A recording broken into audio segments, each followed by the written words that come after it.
ایمان اور اسلام کی اللہ کے یہاں قدر ہے۔ ہر 10 سال پر مومن کامل کا بھاؤ اور قیمت بڑھتی ہے اور مومن کا درجہ اللہ کے یہاں بڑھتا رہتا ہے۔ حضرت انس بن مالک رضی اللہ تعالی عنہ سے روایت ہے کہ رسول اللہ صلی اللہ علیہ وسلم نے فرمایا کہ بچہ جب بالغ نہیں ہوتا اس کے نیک عمل اس کے والد یا والدین کے حساب میں لکھے جاتے ہیں، اور جو کوئی برا عمل کرے وہ نہ تو اس کے حساب میں لکھا جاتا ہے نہ والدین کے۔ پھر جب وہ بالغ ہو جاتا ہے تو قلم حساب اس کے لیے جاری ہو جاتا ہے، اور 2 فرشتے اس کے ساتھ رہنے والے ہیں، ان کو حکم دے دیا جاتا ہے کہ اس کی حفاظت کریں اور قوت بہم پہنچائیں۔ جب حالت اسلام میں 40 سال کی عمر پہنچ جاتا ہے تو اللہ تعالیٰ اس کو 3 قسم کی بیماریوں سے محفوظ کر دیتے ہیں،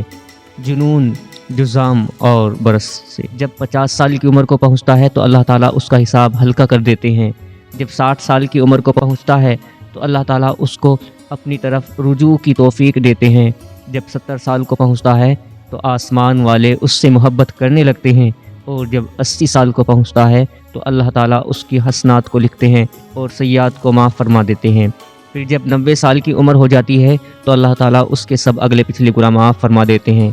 جب اس کو اپنے گھر والوں کے معاملے میں شفاعت کرنے کا حق دیتے ہیں اور اس کی شفاعت قبول فرماتے ہیں، اور اس کا لقب امین اللہ اور اسیر اللہ فی الارض یعنی اللہ کا معتمد اور زمین میں اللہ کا قیدی ہو جاتا ہے، کیونکہ اس عمر میں پہنچ کر انسان کی قوت ختم ہو جاتی ہے، کسی چیز میں لذت نہیں رہتی، قیدی کی طرح عمر گزارتا ہے، اور جب ارذل عمر کو پہنچ جاتا ہے تو اس کے تمام وہ نیک عمل نامہ اعمال میں برابر لکھے جاتے ہیں جو اپنی صحت قوت کے زمانے میں کیا کرتا تھا، اور اگر اس سے کوئی گناہ ہو جاتا ہے تو وہ لکھا نہیں جاتا۔